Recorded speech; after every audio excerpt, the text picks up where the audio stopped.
अब बढ़ेंगे आगे और बात उस खबर की जिसने धर्म के साए में अधर्म और असहिष्णुता की बहस को नए सिरे से शुरू किया। यूं तो धर्म संसद का नाम सुनते ही हमारे जहन में 1893 की शिकागो की वो धर्म संसद याद आती है जहां स्वामी विवेकानंद ने ऐतिहासिक भाषण दिया था।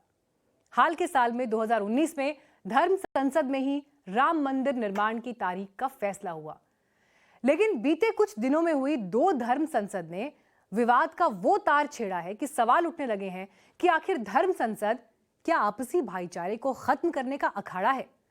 हरिद्वार की विवादित धर्म संसद का मामला अभी ठंडा भी नहीं पड़ा था कि रायपुर में आयोजित हुई एक धर्म संसद में संत का चोला पहने एक व्यक्ति ने राष्ट्रपिता महात्मा गांधी को अभद्र शब्द कहे। वीडियो वायरल हुआ तो हंगामा शुरू हुआ और अब सवाल यह है कि ऐसे लोगों को आखिर क्या सजा दी जाए, ऐसे लोगों को जेल कब भेजा जाएगा, कैसे कोई मिसाल कायम की जाएगी।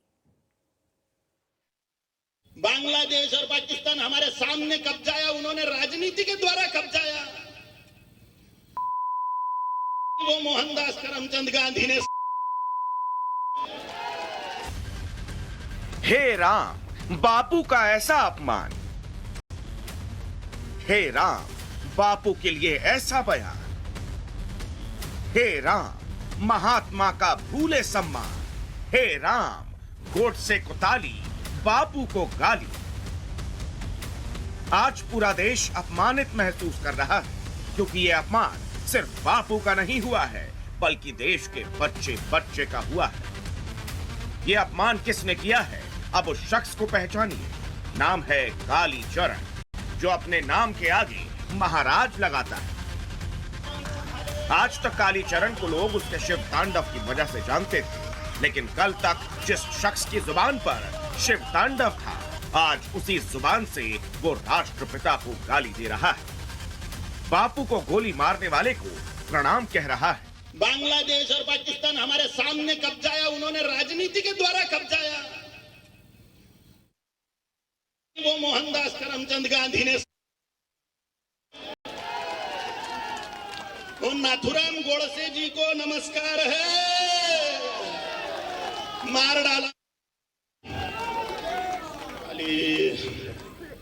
देखो, ऑपरेशन करना बहुत जरूरी होता है, ये फोड़े फुंसियों का, नहीं तो ये कैंसर बन जाते हैं।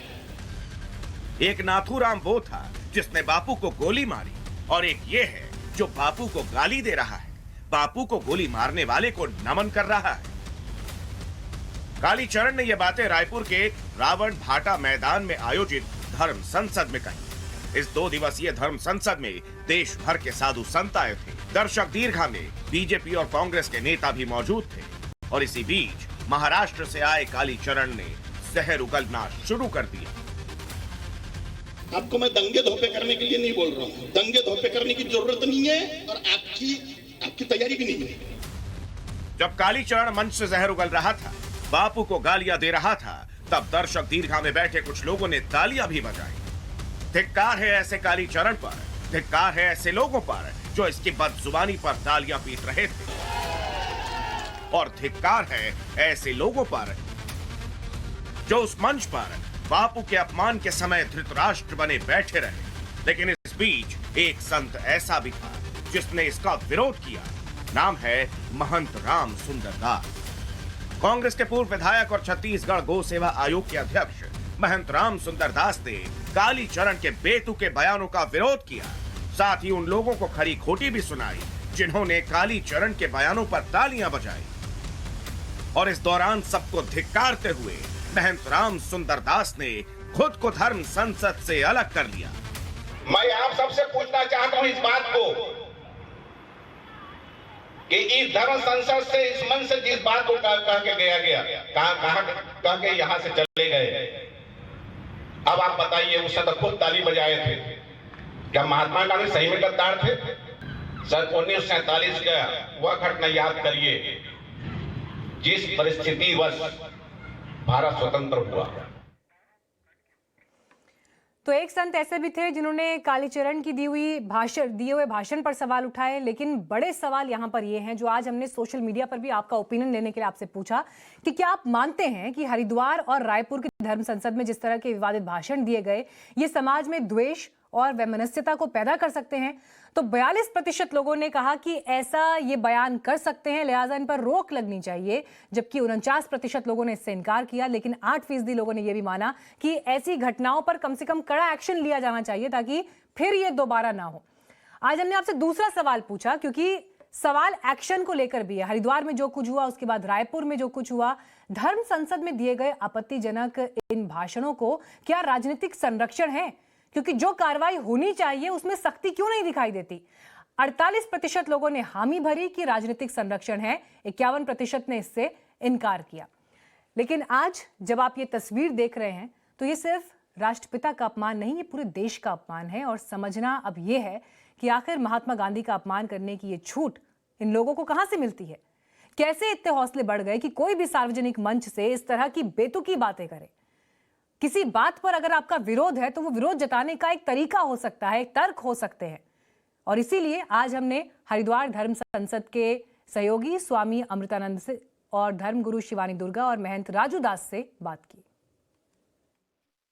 सबसे पहले रुख आपका राजू दास जी करना चाहूंगी, क्या इस देश में धर्म संसद जैसे कार्यक्रमों से महात्मा गांधी को गाली दी जाएगी? राष्ट्रपिता महात्मा गांधी बापू को मैं नमन करता हूं, बापू को प्रणाम करता हूं, लेकिन मैं सवाल भी करूंगा आपसे। सवाल यह करा करूंगा कि जब भगवे को बोको हरम से जोड़ा जाता है, ISI से जोड़ा जाता है, तालिबान से जोड़ा जाता है, जब मुझको भगवा आतंकवादी कहा जाता है, बातों से आपत्ति है तो इसका जवाब ये होगा कि महात्मा गांधी को गाली दी जाएगी। दुर्भाग्यपूर्ण बयान है, इसका पुरजोर विरोध करते हैं, पुरजोर निंदा करते हैं और मांग करते हैं ऐसे लोगों के ऊपर सख्त से सख्त कार्रवाई हो। स्वामी अमृतानंद जी, मेरा सवाल आपसे ये था कि इस तरह के बयान जब मंच से दिए जा रहे हैं, क्या ये बयान संत परंपरा को शोभा देते हैं? मैडम, संत परंपरा को शोभा बिल्कुल नहीं देते हैं। और मैं इसके लिए आपसे कह रहा हूं कि संत परंपरा को 70 साल से, पिछले 70 साल से महात्मा गांधी को राष्ट्रपिता बता करके जो गाली दी जा रही है वो भी शोभा नहीं देता है। स्वामी अमृतानंद जी, मुझे उन 5 आंदोलन के नाम बताइए जो राष्ट्रपिता महात्मा गांधी ने शुरू किए थे देश को आजाद कराने के लिए। चलिए बताइए, 5 आंदोलन के नाम बताइए। कितना पढ़ा है आपने गांधी को? आपने गांधी को कितना पढ़ा है मुझे बताइए। आज गांधी पर कोई भी स्टेटमेंट देने की स्थिति में आप तब होंगे जब आपने महात्मा गांधी को और उनके विचारों को पढ़ा है। बताइए मुझे उनके 5 आंदोलन जो उन्होंने स्वतंत्रता दिलाने के लिए करे हैं। मैडम, मैं बता रहा हूँ, गिनिए। मैं 5 नहीं 10 गिनाऊंगा। महात्मा गांधी जी ने भगत सिंह, राजगुरु, सुखदेव को 5 आंदोलन का नाम बताइए। महात्मा गांधी 5 आंदोलन के नाम बताइए। व्हाट्सएप का ज्ञान मत दीजिए, व्हाट्सएप यूनिवर्सिटी बहुत चलती है इस देश में। कैसी बात कर रही है? व्हाट्सएप यूनिवर्सिटी का ज्ञान मत दीजिए। उन 5 आंदोलन के नाम बताइए जो उन्होंने अंग्रेजों के खिलाफ चलाए। वही आंदोलन की बात बताइए। जिन आंदोलन को आप सुनना चाहती है वो हमारा हित नहीं करते हैं। चलिए सर, ठीक है, कि महात्मा गांधी की वजह से पता चल गया है जिस व्हाट्सएप यूनिवर्सिटी से आप पढ़कर आ रहे हैं, उस व्हाट्सएप यूनिवर्सिटी में कम से कम उन आंदोलनों के नाम नहीं सिखाए गए जो अंग्रेजों के खिलाफ चलाए हैं महात्मा गांधी ने।